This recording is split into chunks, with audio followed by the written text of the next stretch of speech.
Pues ahí estamos viendo el nuevo Renault Captur. Estuvimos viendo el otro día el Scenic. Ya empiezo a ver cosas que me recuerdan. Ah, mira, ahí está, por ejemplo, Paula Fabregat. Ahí está Paula, fíjate. Sí, valenciana, de aquí de Valencia, Paula. Y que lleva toda su carrera profesional en Renault haciendo coches estupendos. Es curioso lo que está pasando con el Captur, porque os cuento, bueno, el Captur llevó la moda de los sub de Renault a la parte de entrada del segmento, digamos, sustituyendo un monovolumen que no había triunfado nada como era el Modus. De hecho, la fábrica de Valladolid estuvo muy en el alero por culpa de que el Modus no funcionó. El Captur, en cambio, funcionó muy bien. Esta es la segunda generación del Captur, que llegó en 2019, y aunque debería estar a punto de sustituirse el coche, el anterior estuvo 6 años en el mercado, este se le ha cambiado por completo la imagen del frontal para que dure bastante más que el modelo anterior. Claro. Y es algo que están haciendo todos los fabricantes, es decir, alargar la vida de sus modelos de combustión para dedicar más recursos al coche eléctrico. Y el Captur es un buen ejemplo porque por delante parece un coche totalmente nuevo, pero el cuerpo del coche es el mismo. A ver, estamos viéndolo aquí, Alex, en pantalla. Tú lo has podido ver en persona, ¿verdad? Tú has estado allí en la presentación del coche. Sí, ha sido en Madrid, pero ha sido simultánea en varios países, de manera que todos hemos visto el destape del coche a la vez. Ok. Cositas, lo que te estaba comentando, por ejemplo, según lo vemos, voy a parar aquí un momentito el vídeo. Peugeot. Hay un poco de... Igual que con el Scenic, ¿no? Me da la sensación. Sí. Renault fichó a Gilles Vidal, que es el diseñador de los últimos pelotazos que tuvo Peugeot, es decir, 2008, 3008, 5008, etcétera, y se nota en el frontal ese aroma a Peugeot en ciertas cosas, ¿no? En esa parrilla que tiene esas mismas definiciones, esos mismos detalles que tanto han gustado en Francia, y como Renault es una marca que vende muchísimo en su país de origen, ha decidido implementar ese aroma a Peugeot también en algunos detalles. En otros no, los faros estrechitos y algunas cosas más se están convirtiendo en una nueva seña de identidad de Renault desconocida hasta ahora. A ver, cositas que cambian un poquito con esta nueva generación del Captur respecto al año pasado. Yo veo la parrilla frontal bastante clara, el tema de los colmillos también, por decirlo así. Grupos ópticos de atrás. Muy poquito. Muy poquito, ¿no? Te cuento cosas industriales de un restyling. ¿Qué se hace en estos casos para renovar o refrescar la imagen de un coche? Cambiar sobre todo lo que en la industria se llama el frontal, el front-end y el rear-end, ¿no? Vale. Y entonces, en el frontal, aquí se ha trabajado muy a fondo porque se ha cambiado el capó, que sale un poco más alto. ¿Ves cómo el coche tiene un capó más plano, no tan inclinado, dándole un poco más de aspecto todoterrenero dentro de que es un sub de ciudad, aunque también muy familiar?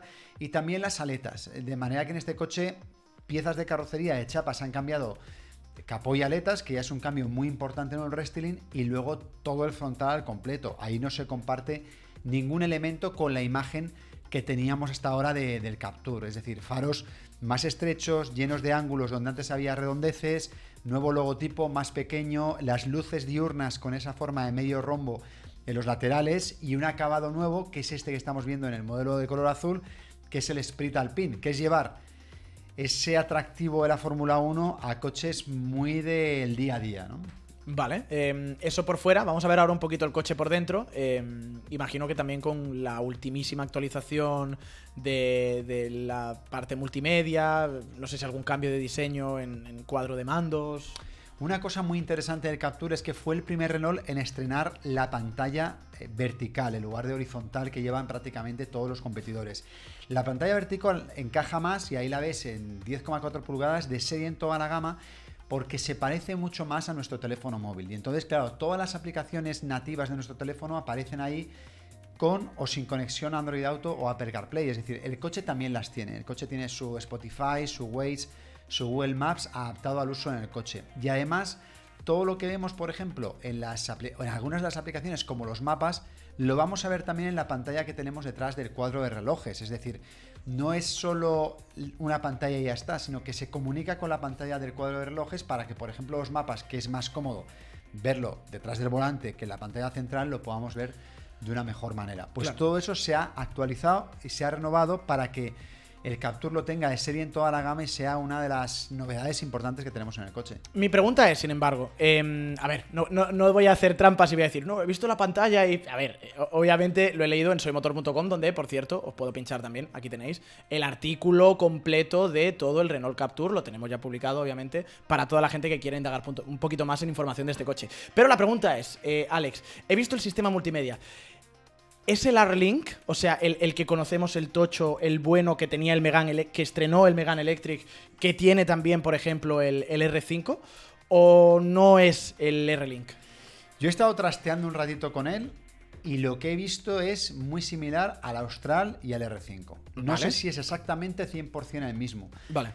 Así que tenemos que esperar a la prueba dinámica, que será en pocas semanas, donde ya pondremos a prueba también esos cambios que nos han dicho de suspensión, de dirección y algunos retoques que se han hecho. Pero muy interesante lo que cuentas, porque realmente Renault tiene un sistema, para mí, benchmark, como llaman los fabricantes. ¿Puedo descararme aquí un momento? Claro. Y si no estás de acuerdo conmigo, dímelo, ¿eh? Tú has probado muchísimos coches más que yo. De lo poco que yo he podido probar, y el MBUX, por ejemplo, de Mercedes-Benz, está súper bien, pero sobre todo por el tema de la integración de Google, lo que tú decías de que está diseñado como si fuera un teléfono móvil, yo todavía no he probado un sistema multimedia como el R-Link. O sea, lo pude probar en el Megane Electric, lo pude probar luego también, o lo pude ver en funcionamiento con el R5. Es que te cae natural. Es como si tuvieras el teléfono. Es que cuesta, porque, por ejemplo, haremos algún vídeo, ¿no? Pero tú le dices al botón del volante, Google, cuéntame un chiste, y te cuenta un chiste del coche, ¿sabes? Sí. Y le puedes pedir más burradas, ¿no? Pero está bien porque le das al botón y le dices, llama al restaurante X de tal ciudad. Y seguramente el sistema, como si fuera un teléfono, lo va a reconocer y va a iniciar la llamada, ¿no? Entonces, claro, todo eso... Y la velocidad, la interfaz... Claro, todo eso, ¿sabes? Que es tan fácil en un teléfono móvil de 200 euros, en coches de 20, de 30, de 50, de 80.000 euros, no es nada fácil, porque casi nadie está apostando por integrar de la manera que lo ha hecho Renault Google Automotive. ¿Por qué? Porque, hombre, costará una pasta en licencias, pero realmente Renault se está ahorrando mucho dinero en desarrollo y está ganando muchas ventas, porque al final llegas y lo que te interesa, que es que el navegador y el multimedia funcione de forma intuitiva, Renault lo tiene y el Captur lo tiene. Claro, mira, a ver, para la gente, por ejemplo, Cybertoy dice, oye, ¿y los que no queremos mandar datos a Google? Apple CarPlay, ¿no? Por ejemplo. Una conexión de Apple CarPlay en el coche y lo tienes ahí. Por ejemplo, pero sí, algún dato se va a escapar seguro.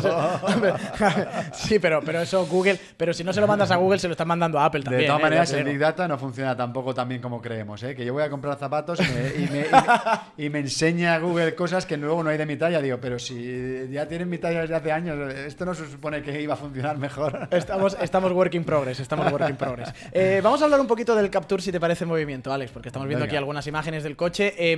Al final, motorizaciones, ¿qué nos trae de nuevo? Te cuento, y simplificación de gama, ¿de acuerdo? Antes había más motores, han quitado el diésel porque se vendía muy poquito realmente, y porque los diésel en conducción urbana, con los filtros que hay ahora, anticontaminación, realmente están sufriendo mucho, ¿de acuerdo? Se taponan mucho y tienen problemas de fiabilidad. Renault ha quitado el diésel de este coche.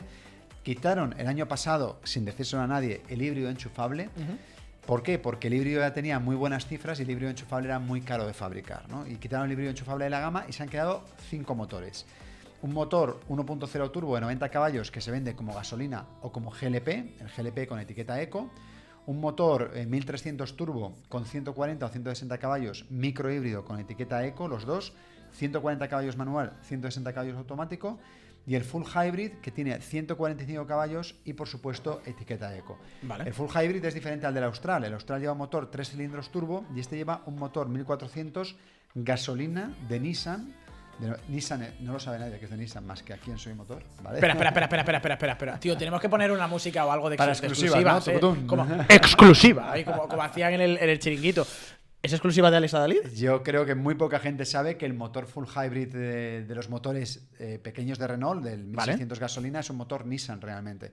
Motor de la alianza que tiene Nissan y Renault. Okay. Y es un motor 1006 gasolina de 95 caballos, un motor relativamente normalito, sí, pero que unido a la parte eléctrica da 145 caballos y hace que el consumo en ciudad esté por debajo de los 5 litros, que la parte eléctrica mueva mucho el coche en ciudad. Nos han dicho que hasta un 80%, por otro que a mí me parece mucho, pero realmente es un motor que retiene mucha energía en ciudad, y luego que en autonomía urbana, en ciudad, como se utiliza mucho el coche, la parte eléctrica del motor, se dice que se pueden conseguir hasta 1000 kilómetros en ciudad.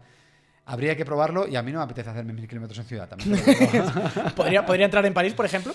¿Podría ser en París? Sí, claro, vamos a París y nos podemos dar vueltas ahí al Arco del Triunfo, ¿no? Hasta que completemos 1000 kilómetros. No, con todo el tema de los SUVs y demás. Sí, bueno, este coche está bien de pesos, y entonces solo hay 5 motores y solo hay 9 versiones. Han puesto 3 acabados, de manera que hay una versión básica con 2 motores, los 2 de 90 caballos, una versión tope de gama con 2 motores, el 145 y el 160, y luego una versión intermedia con los 5 motores de la gama, de manera que se simplifica mucho la oferta para que las marcas tengan menos stock y ahorren dinero, porque al tener menos coches en stock, con menos versiones disponibles, se ahorra en la fábrica, en la producción, en la distribución.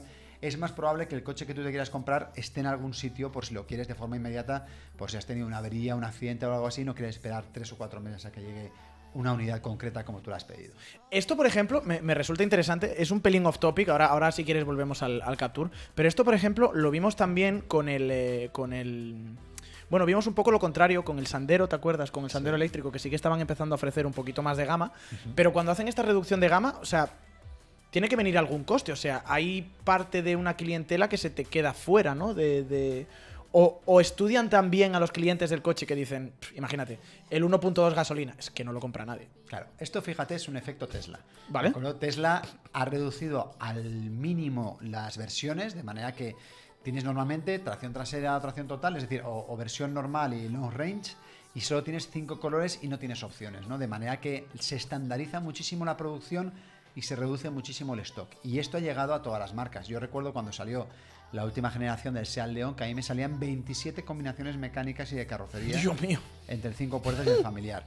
Diésel de tracción total, diésel manual, diésel automático, diésel de 110, diésel de 150, diésel de 190, o sea, una gama extraordinariamente amplia. ¿Por qué? Porque los equipos comerciales empiezan a decir, oye, es que mi rival vende esto, yo también lo quiero para poder llegar a ese sector de público.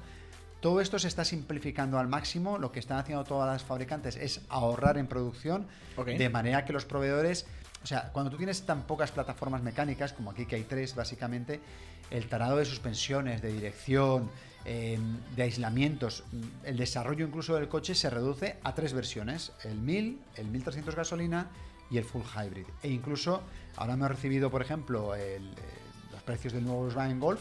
Han quitado la mecánica de 3 cilindros. ¿Por qué? Porque pesa menos, necesita otro tarado de suspensiones, otros muelles, otros reglajes, y dicen, mira, vamos directamente con un 1500 gasolina con 115 caballos a cubrir ese espectro de público y tenemos mucha menos diversidad mecánica, ¿no? A la vez, lo que se hace es intentar que todas las versiones vengan más equipadas y más completas. De hecho, del Captur se elimina el acabado básico que había antes y se dejan los 2 acabados intermedios, Evolution y Tecno, que tenía la gama anterior, y una nueva versión tope de gama que se llama Sprit Alpine. Claro, si tú dices eso, Alex, yo pienso, se elimina el básico, que es el de entrada, por tanto, el precio base del coche va a subir. Va a subir. Indudablemente va a subir.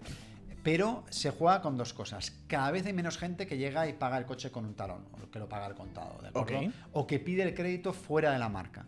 Y entonces lo que se trabaja es con versiones más atractivas que tienen mejor valor futuro. Es decir, te compras un Sprit Alpine que a lo mejor vale, vamos a poner un precio ficticio, no nos han dado los precios todavía, 30.000 euros, y el coche dentro de 4 años vale 22.000. Entonces, a ti realmente el coste de uso son 8.000 euros que te van a repartir en cómodas cuotas, ¿no? Sí. He dicho 22.000, me he pasado, a lo mejor son 16.000, pero digamos que en el periodo que tú tienes el coche, si está muy bien equipado, pierde menos valor, porque la gente cuando va a comprar un coche de segunda mano quiere un coche bien equipado, o sea, quiere ahorrar dinero, pero no quiere una versión básica.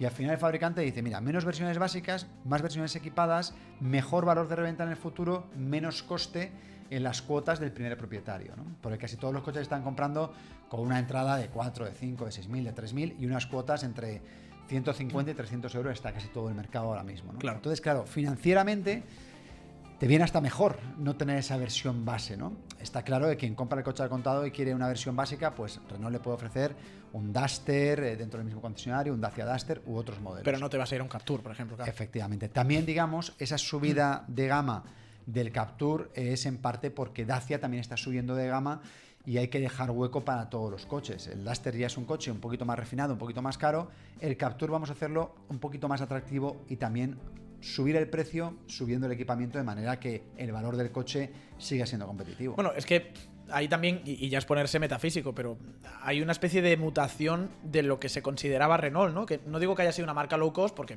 no es una low cost, ha sido una superventa siempre, pero yo me acuerdo sobre todo cuando salió el Megane Electric o cuando estuvimos hablando también con Paula Fabregat, cuando ella diseñó el Arcana, que nos decía, hay una intención de subir el escalón un poco. Claro. Ya se está, no te digo compitiendo contra una, corrígeme si a lo mejor digo una burrada, contra una BMW o contra una Mercedes, pero tampoco estás en el fondo de la parrilla, vamos a decirlo así. Bueno, Paula, que por cierto me ha dado recuerdos para todos vosotros, ha dicho, me alegro mucho de estar en el equipo de Soy Motor, Paula, porque me llevo súper bien con ellos y son gente estupenda, así que os lo transmito aquí. Y luego, otra cosa, lo que estás contando es exactamente lo que hizo Peugeot, digamos. Iba a decir Stellantis, pero es que ni siquiera era Stellantis, ¿no? Era caro. Se inventaron una cosa que se llamó Montaigne Gam, que era subir de nivel los coches. Y lo que hizo Peugeot fue intentar que el atractivo sea parecido al de Volkswagen. Es decir, no son marcas premium, pero tampoco son marcas generalistas, ¿de acuerdo? Entonces, con la competencia muy potente de Hyundai, de Kia y de otras, y bueno, con las habituales de Ford, de Opel, de Citroën, etcétera, Peugeot lo que hizo fue subir un poco el nivel de sus coches, el nivel de atractivo, el nivel de acabados, el nivel de equipamientos hacia Volkswagen, por decirlo de alguna manera. Sin ser coches caros, sí tener un precio más alto a base de coches más atractivos y mejor equipados. Y ese es el camino que ha cogido Renault. Es decir, Renault ha visto que a Peugeot, que es su archirrival en Francia, le ha ido muy bien, y ha dicho, bueno, yo voy a hacer un poco lo mismo. Claro. ¿Cómo lo voy a hacer? Pues, por ejemplo, con las versiones Esprit Alpine, de manera que ofrezco un coche con un sabor diferente en la parte tope de gama, ¿no? Y, por ejemplo, el Renault Austral se está vendiendo muchísimo con los acabados más altos. En el momento del lanzamiento estamos hablando de 70, 80, 90% de los pedidos suelen ser de los acabados más altos. Y eso les viene bien a ellos y a nosotros. A ellos porque ganan más dinero y tienen más recursos para desarrollar coches, y a los demás porque al final compras un coche de mayor valor, es más caro, pero también cuando lo vas a revender la gente lo paga mejor. Es decir, cuando te vas a deshacer del coche, si has comprado un coche muy básico, te van a pagar muy poquito, y si has comprado un coche que a la gente le gusta, te van a pagar más por él. Vale. Estamos hablando de posibilidades de precios, de futuros, de... ¿Por qué, Alex, no tenemos todavía precio del Captur? La semana que viene nos han dicho que nos dan los precios y deben rondar los 25.000 euros en adelante, 26.000 euros en adelante, por ahí debe rondar la cosa.